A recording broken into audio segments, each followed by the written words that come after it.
Well, hello, ladies, and welcome to episode 3. Can't sleep? Did you know this? Well, if you're someone who is like ping, 3 a.m., you're wide awake again, whilst your partner is sleeping soundly beside you, which is so annoying, and you are just like, tomorrow's to-do list, last week's awkward conversation, that niggling, scratching thing on your foot. Does that sound familiar? You know what? You're not alone. I'm Carly Gallagher, and welcome to this week's Metabolic Alchemist, where today we're going to dive into what might be the most underrated aspect of your metabolic health. Yeah, sleep. I know, right? In my previous episodes, the cortisol conspiracy and also the stress bucket, we explored a lot about stress. But today we're uncovering the midnight metabolic magic that happens when sleeping, or should be sleeping, and those interrupted nights are really sabotaging your weight loss efforts. Ladies, there's a secret fat burning party happening at night. And if you're not sleeping, then guess what? You didn't get the invitation. Well, here's the scandal no one's really talking about. 50% of your fat burning, ladies, happens whilst you are sleeping, specifically during deep sleep cycles. I know, right? Now you're listening. But here's the kicker. After 40, most women aren't getting, in fact, they're getting less than 70% of their deep sleep than they got in their 30s. And it's like your body's decided, you know what would be fun? Let's just go and stop doing what actually helps me keep energized and slim. Or you might have discovered maths and decided that watching love unfold whilst the rest of the house sleeps is more important than your metabolism. There's that one too. Anyway, wrong, ladies. When it comes to quality sleep, it's just not about getting to sleep and staying asleep for 8 hours. It's actually about when those hours occur. Many people mistakenly believe that sleeping from midnight to 8 a.m. provides the same benefits as sleeping from 10 p.m. to 6 a.m. But really, the truth is far more interesting. Those early hours of sleep before midnight are our metabolic gold. And I want you to tap into that gold, ladies. And you know that old saying that every hour of sleep before midnight is worth 2 after midnight? Well, actually, it's pretty much backed by some solid scientific information. And here is why early sleep is so powerful. Non-REM deep sleep is the first third of your night's sleep, which contains the highest concentration of the phase where your body releases something called growth hormone. And growth hormone, which comes from your pituitary gland, is releasing about 75% of your daily growth hormone during these early sleep hours. Okay, well, what is this growth hormone, Carly? I'm not going to magically grow another boob or, It'd be good to grow some hair though. But no, this growth hormone is your body's natural fat burning, muscle building best friend, aka the one that is released during the early part of your sleep cycle.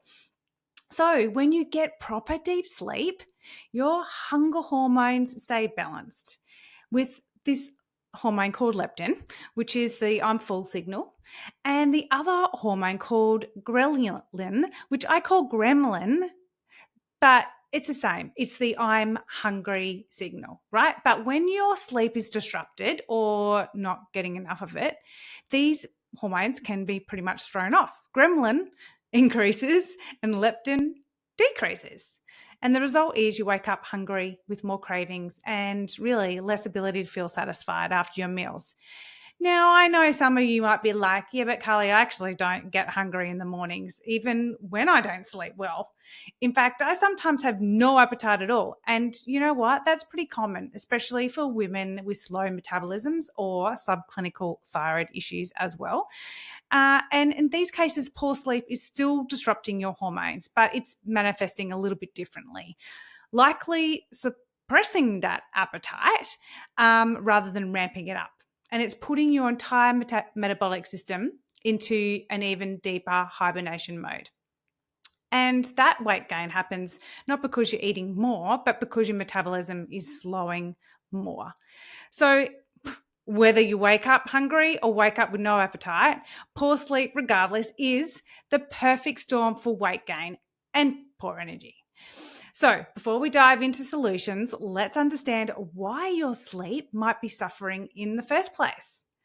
So, for women over 40, there's these 3 or 4 primary saboteurs that often work together in an unholy alliance. Dun, dun, dun. First, let's talk about hormonal changes. Yes, particularly those hot flushes and night sweats that we all enjoy as we get into our menopause era.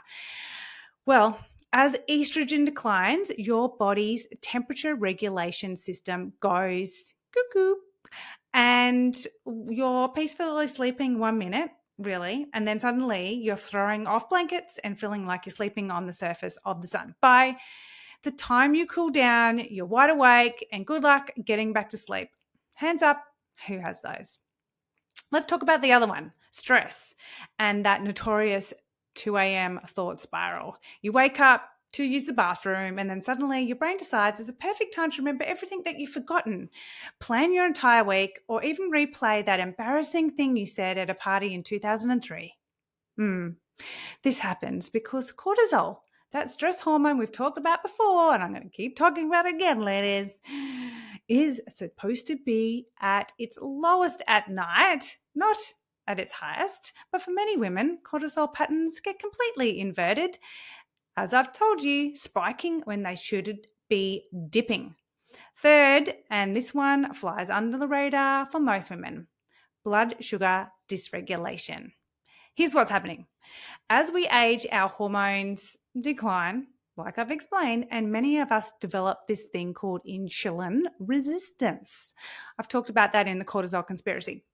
Now, if you've been eating carbs throughout the day, even the healthy ones, your blood sugar might drop dramatically during the night, and your body perceives this as a potential emergency and releases stress hormones, more of them, to raise your blood sugar, essentially waking you up as a safety mechanism. How smart is our body, hey? Anyway, it's not smart when it's not working right. But that's why many women find themselves wide awake between 1 and 3, often with this like racing heart or feeling anxious and really not being able to just switch off. It's like this, okay, I'm awake. Why can't I sleep? Anyway, let's tackle each of these sleep saboteurs specifically, starting with those hormone-related hot flushes and night sweats. Well, when estrogen fluctuates or declines, your body's thermoregular system, essentially your internal thermostat, gets thrown out of balance, right? And your body has what's called a thermal neutral zone. I know, tongue twister. Essentially, a comfortable temperature range where your body doesn't need to work to cool down or heat up. Think of it as your internal thermostat comfort setting. Anyway, when estrogen declines during perimenopause and menopause, this thermoneutral zone dramatically narrows. And while your pre-menopausal body, also known as your 30s, could comfortably handle this kind of temperature fluctuation of a couple of degrees, nothing much, without really noticing it, your perimenopausal and menopausal body thinks all of a sudden those little tiny temperature changes are a need to completely cool your body down. So these little swiggles in those temperature shifts that your body previously handled without notice now triggers this emergency cooling response called a hot flush. Your vessels dilate, your heat rushes to your skin surface to start you sweating. And that sweating is kind of what makes your body then start to cool down. And surprising, another amazing thing our body does. So your body's actually not really malfunctioning. It's just doing exactly what it's designed to do, but it's our thermal neutral zone that's making it go a little bit cuckoo. So, it's this perception threshold that has changed with this estrogen decline. The good news is that several herbs can help stabilize this system naturally. And we've talked about them. Herbs like black cohosh, red clover, and sage. Yes, sage. It's great for also your thermal neutral zone and not only warding off evil spirits. Multi-purpose herb. Amazing. Anyway, these have been used for centuries, really, to address this kind of temperature dysregulation called hot flushes and night sweats.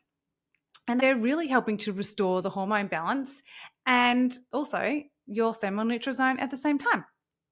So I would mention also, it's not just about estrogen. Some of my clients have got really great results with also balancing out their progesterone. Remember I talked about chaste tree, also called Vitis agnus cactus, and it has been pretty transformative when it comes to sleep issues as well, especially when it's connected to your luteal phase or that, pre-period phase. So have a look at that too, about supporting your progesterone. And don't forget, progesterone is also that calming hormone that I talked about. So another few ones in there might be Dong Quai, which I've talked about as well, and they're really good and been used for centuries as well in Chinese medicine for helping with temperature fluctuations. So for a deep dive into those, why don't you go and check out episode 1, The Cortisol Conspiracy, where I covered off a lot of those and adaptogens for hormone balance.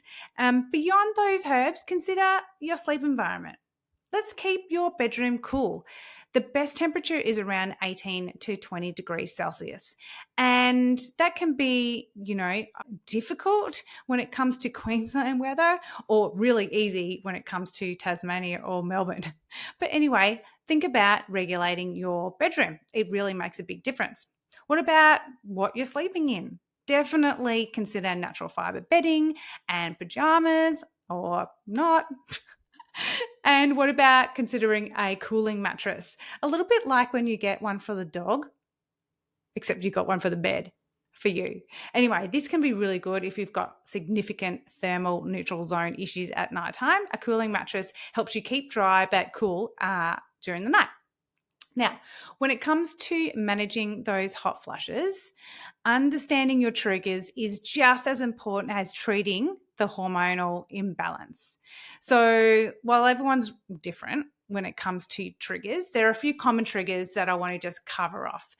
Hot beverages. That can be a major trigger, especially if you're drinking hot beverage before bedtime. I would recommend not having beverages within a few hours of bed. One, because you'll have to wake up and go to the toilet, and that might then start your brain, thinking of other things. So you want to make sure that you completely emptied your bladder as much as possible before going to bed. But also, it can be too warming for you. That herbal tea or whatever just before bed might just keep your body temperature a little bit too hot and triggers that body to try and cool down. Hot showers are another one, particularly for bedtime. Sometimes they can help if you've got, a need to kind of calm down and wind down. But if you're somebody who gets triggered by hot flushes, then maybe that hot shower is probably not the best thing for you. So why don't you have a hot shower, earlier in the evening if you want to, or maybe just a lukewarm shower. Spicy foods. I know some of you love your chili, but they actually activate the same heat system or receptors that trigger sweating and vasodilation. So many women might find that their hot flushes are significantly reduced when they cut back on things like chili, curry, and other spicy ingredients. Now, this is my big one, alcohol, specifically red wine. It's less obvious, but it is a significant trigger for a lot of women. It causes blood vessels to dilate and, happiness to come on board, but it can also disrupt your temperature during the evening. One glass with dinner can trigger night sweats for many women, and that's a killer for me. I know when I have a glass of red wine that I'll be woken up at about 11 or 12 o'clock at night with burning feet. Is that you too? Yeah. Anyway, so maybe the key to also managing your hot flushes is to start noticing your patterns and the triggers and trying to mitigate those triggers as well. Now, let's get on to the ones that are struggling to get to sleep and stay asleep. That stress response that keeps your mind racing when you should be dreaming. Now, my Stresso herbal formula was designed specifically for this in mind. It contains nervine herbs like passion flower, skullcap, valerian, and withania, and it helps you to unwind without causing grogginess. And they're adaptogenic and also helps regulate your anxiety. So you can use them during the day, but some magic when you have sleep issues at night as well. So that's a trip that you can implement when it comes to trying to get to sleep. There's another practical tip that you can use, and that's called brain dumping. And I spoke about that in the stress bucket theory, which is journaling, getting all your stuff out of your head before you go to bed so your brain isn't thinking about it when it should be really trying to get into a nice slumber. Now, you can also find comfort in some meditations. These are called yoga nidra, or just really a guided meditation. They can help you unwind and really disconnect from those spiraling vortexes before midnight as well. Another game changer is setting firm boundaries around work and technologies. You know, your brain needs transition before bed. I don't know if you've ever worked late at night and then thought, okay, I'm going to go to bed now, but your brain is still wired from working. But if you sat on the couch and watched some mindless TV for a couple of hours or even an hour, you will find that you can actually transition to sleep a lot easier. So if you're answering emails to 9:30, you're not really allowing your nervous system the time to wind down. So, as we discussed in our stress bucket episode, implementing sacred mummy time is also a great practical way. Set those boundaries up. You know, they're not just for waking hours, they're also essential for your sleep too.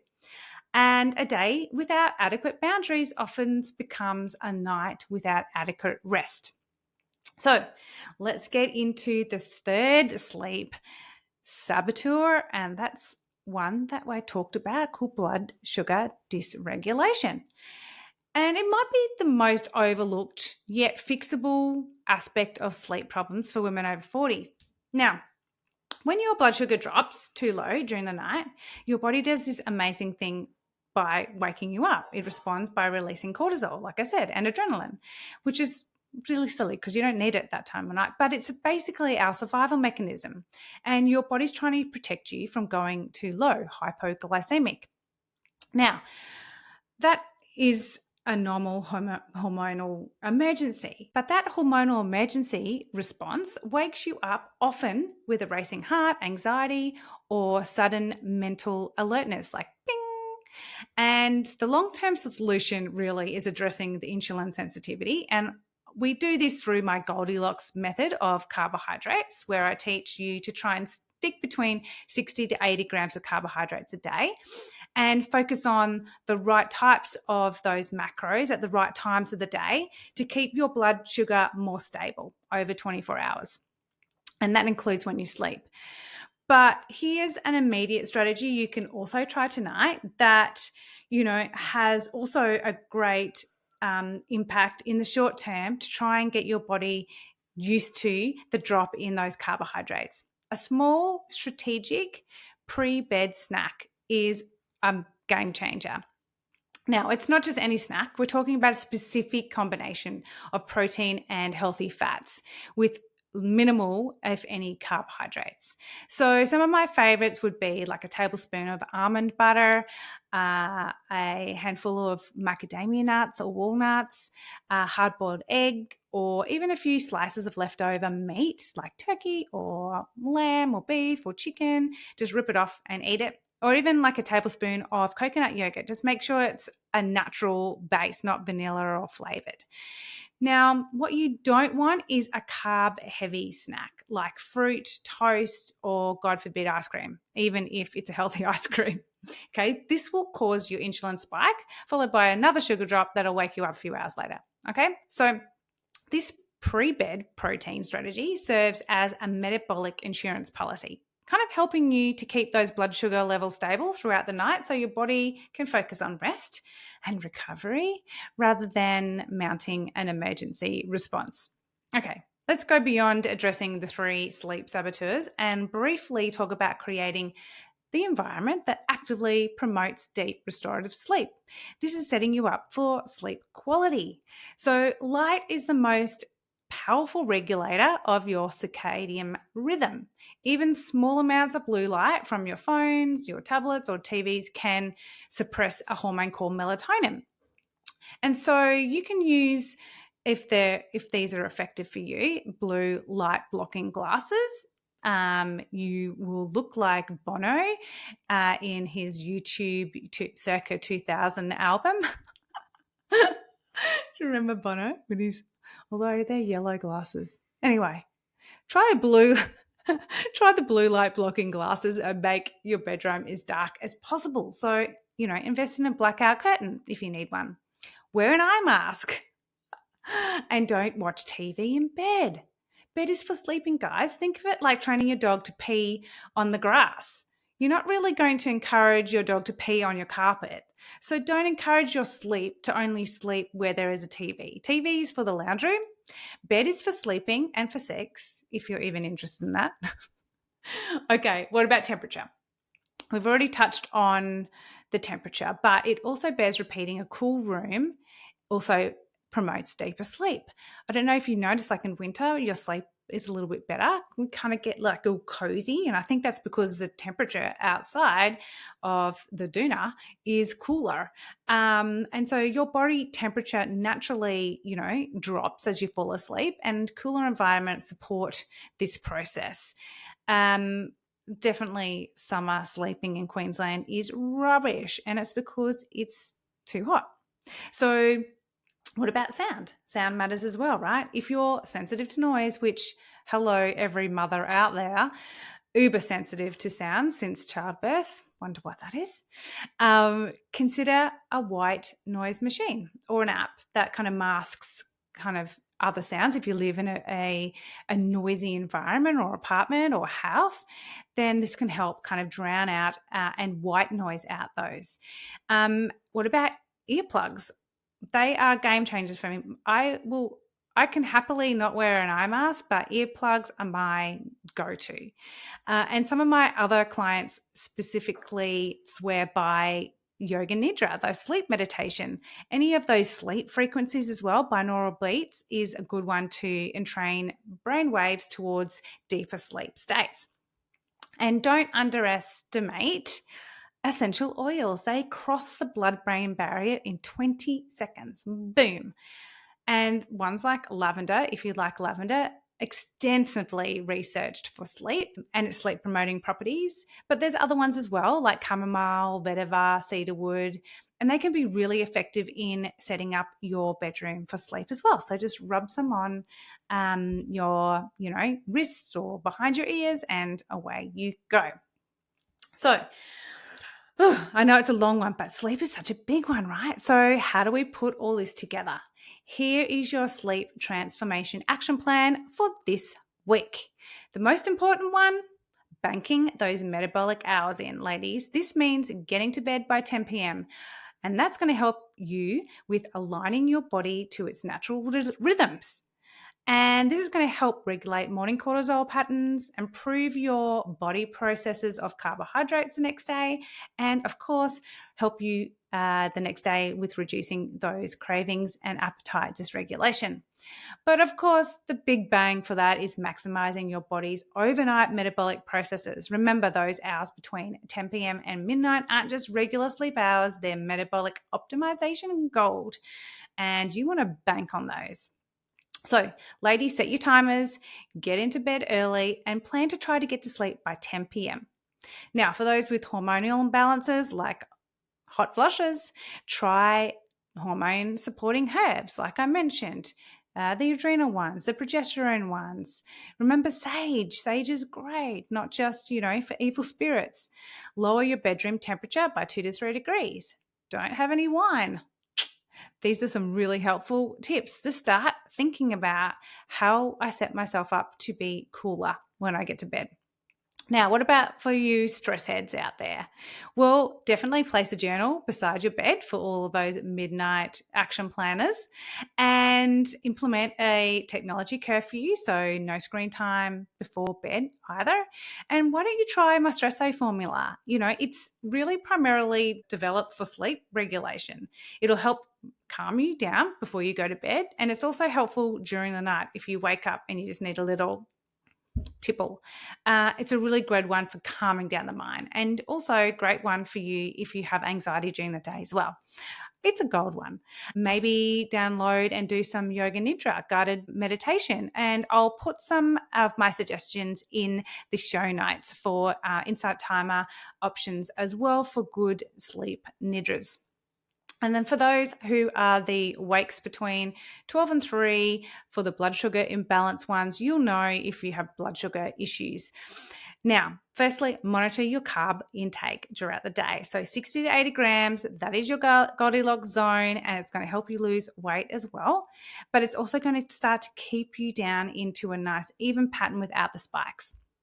Try the pre-bed protein snack tonight. Try that. Make sure that you're choosing the right one, and make sure you're also starting your day with a high protein breakfast. And that's going to set you up for a nice even pattern as well. So start with just one item from each category. And remember, we're looking for progress, not perfection. Even one additional hour of quality sleep can have profound impacts on your metabolism, your mood, and your overall health. In my app, we use a daily progress log for measuring our metabolic markers. And one of those markers is sleep. And I ask you what time you go to bed and how many hours you've had. Now, the reason why this is important to be able to track is one of my clients, Megan, she was doing all the right things, eating all of her carbs within target, following my meal plans every day, doing her metabolic exercises and rest phases religiously. And we were working already on gut health, and everything was perfect, like gold star. But her weight loss kind of stopped. It kind of plateaued. It stopped going down after a certain point. And basically, I picked up in her progress logging that she was only getting on average 7 hours a night sleep and going to bed, a little bit after 10 p.m. So we tested this out for a week. Going to bed before 10 p.m., getting 8 hours sleep in a night, no other changes, just that extra hour sleep. And would you believe it?